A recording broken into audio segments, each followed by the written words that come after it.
ನಿಮ್ಮ favourite serials ಈಗ ಟಿವಿಗಿಂತ ಮುಂಚೆ ಸನ್ ನೆಕ್ಸ್ಟ್ ಆಪ್ ನಲ್ಲಿ ಜಾಲಿಯಾಗಿ ಎಲ್ಲರಿಗಿಂತ ಮುಂಚೆ ನೋಡಿ.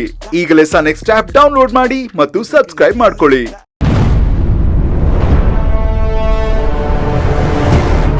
ಸಪ್ತಮಿ, ಬನ್ನಿ ಅಂಕಲ್, ಕೂತ್ಕೊಳ್ಳಿ. ಪರವಾಗಿಲ್ಲಮ್ಮ. ಏನಾಯ್ತು ಅಂಕಲ್, ಯಾಕೊಂಥರ ಡಲ್ ಆಗಿದ್ದೀರಾ? ಡಲ್ ಆಗ ಇಲ್ವಲ್ಲ. ಆಚೆ ಗುಬ್ಬಚ್ಚಿ ಗೂಡು ಕಟ್ಟಿರೋದನ್ನ ನೋಡದ್ನಮ್ಮ. ಗೂಡನ್ ಕಾಪಾಡೋದಕ್ಕೆ ಮನೆಯವ್ರ ಜೊತೆ ಓನರ್ ಜೊತೆ ಜಗಳ ಆಡ್ದೆ ಅಂತ ವೆಂಕಟು ಹೇಳ್ದ. ಎಂತ ಗುಣನಮ್ಮ ನಿಂದು, ಗುಬ್ಬಚ್ಚಿ ಗೂಡಿನ ಬಗ್ಗೆ ಇಷ್ಟೊಂದು ಪ್ರೀತಿ ಇಟ್ಕೊಂಡಿದ್ಯಾ?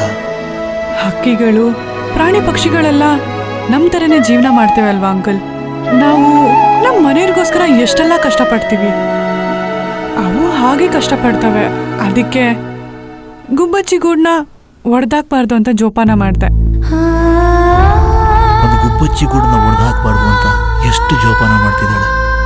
ಅಂದಮೇಲೆ ಒಂದು ಕುಟುಂಬ ನೋಡಿಯೋದಕ್ಕೆ ನಿಜವಾಗ್ಲೂ ಒಪ್ಪೋದಿಲ್ಲ. ನೀನ್ ಸೊಸೆಯಾಗಿ ಬಂದ್ರೆ ನಮ್ಮನ್ನ ಕಾಪಾಡ್ತೀಯ. ಅದಕ್ಕೆ ಸತ್ಯನ ಮುಚ್ಚಿಟ್ಟು ನಿನ್ನ ಹತ್ರ ಸುಳ್ಳು ಹೇಳ್ತಾ ಇದ್ದೆ. ಆ ಸುಳ್ಳು ಒಂದಲ್ಲ ಒಂದಿನ ನಿನ್ಗೆ ಗೊತ್ತಾಗುತ್ತೆ. ಆದ್ರೆ ಆ ದಿನ ನಾನಿರ್ತೀನೋ ಇಲ್ಲೋ ಅಂತ ಗೊತ್ತಿಲ್ಲ. ಅದಕ್ಕೆ ಇವತ್ತೇ ನಿನ್ನ ಹತ್ರ ಕ್ಷಮೆ ಕೇಳ್ತಾ ಇದ್ದೀನಿ. ಕ್ಷಮಿಸ್ಬಿಡಮ್ಮ.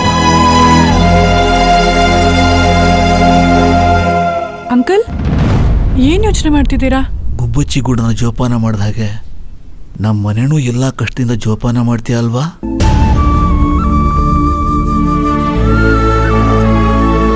ನಾನಿಲ್ಲಿಗೆ ಬಂದಿದ್ದೆ ಶ್ರೀಮಂತ ಬಗ್ಗೆ ಹೇಳೋದಿಕ್ಕೆ. ಹೇಳಿ ಅಂಕಲ್.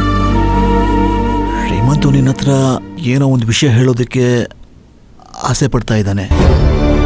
ಆದರೆ ಆ ವಿಷಯ ನನಗೆ ಗೊತ್ತಾದ ಮೇಲೆ ಅದನ್ನ ನೀನ್ ಹೇಗೆ ತಗೋತೀಯೋ ಅಂತ ಭಯ ಪಡ್ತಾ ಇದ್ದಾನೆ. ಭಯನಾ? ಹೌದಮ್ಮ. ಮದುವೆ ಆದ್ಮೇಲೆ ಬೇರೆ ಮನೆ ಮಾಡ್ಕೊಂಡು ಹೋಗ್ಬೇಕು.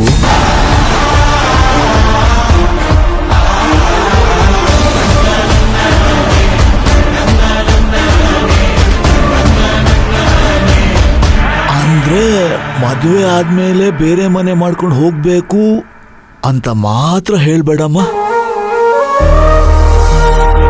ಶ್ರೀಮಂತುಗೆ ನಮ್ಮನ್ನ ಬಿಟ್ರೆ ಬೇರೆ ಯಾರು ಇಲ್ಲಮ್ಮ.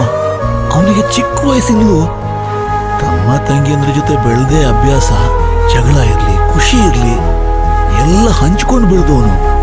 ಅದಕ್ಕೆ ಈ ಕುಟುಂಬ ಯಾವತ್ತೂ ಒಟ್ಟಾಗಿರ್ಬೇಕು ಅನ್ನೋದು ಅವನ ಆಸೆ. ಇದಕ್ಕೆಲ್ಲ ನಿನಗೂ ಒಪ್ಪಿಗೆ ಇದೆಯಾ ಅಂತ ಶ್ರೀಮಂತು ಕೇಳ್ತಾ ಇದ್ದಾನೆ. ನಿನ್ನನ್ಸಿಕೆ ಏನು ಅಂತ ಹೇಳ್ತೀಯಾ ಸಪ್ತಮಿ? ಅಂಕಲ್, ಇದು ನಿಮ್ಮ ಮಗನೇ ನನ್ನ ಹತ್ರ ಬಂದು ಹೇಳಿದಿದ್ರೆ ನಾನು ತುಂಬಾ ಖುಷಿ ಆಗ್ತಿದ್ದೆ. ಹೇಳಿದ ತಕ್ಷಣನೇ ನನಗಿದಕ್ಕೆ ಒಪ್ಪಿಗೆ ಇದೆ ಅಂತಲೂ ಕೂಡ ಹೇಳ್ಬಿಡ್ತಿದ್ದೆ. ತುಂಬಾ ಸಂತೋಷನಮ್ಮ. ಈ ಖುಷಿ ವಿಚಾರನ ಫಸ್ಟ್ ಶ್ರೀಮಂತ ತಿಳಿಸ್ತೀನಿ. ಅಂಕಲ್, ಒಂದ್ ನಿಮಿಷ. ನಿಮ್ಮ ಮಗಂಗಿರೋ ಒಳ್ಳೆ ಗುಣ ನನಗೆ ಗೊತ್ತಾಯ್ತು. ಅದೇ ಥರ ನನ್ನ ಮನಸ್ಸಲ್ಲಿ ಒಂದು ಆಸೆ ಇದೆ, ಅದನ್ನು ಕೇಳ್ಬೋದಾ?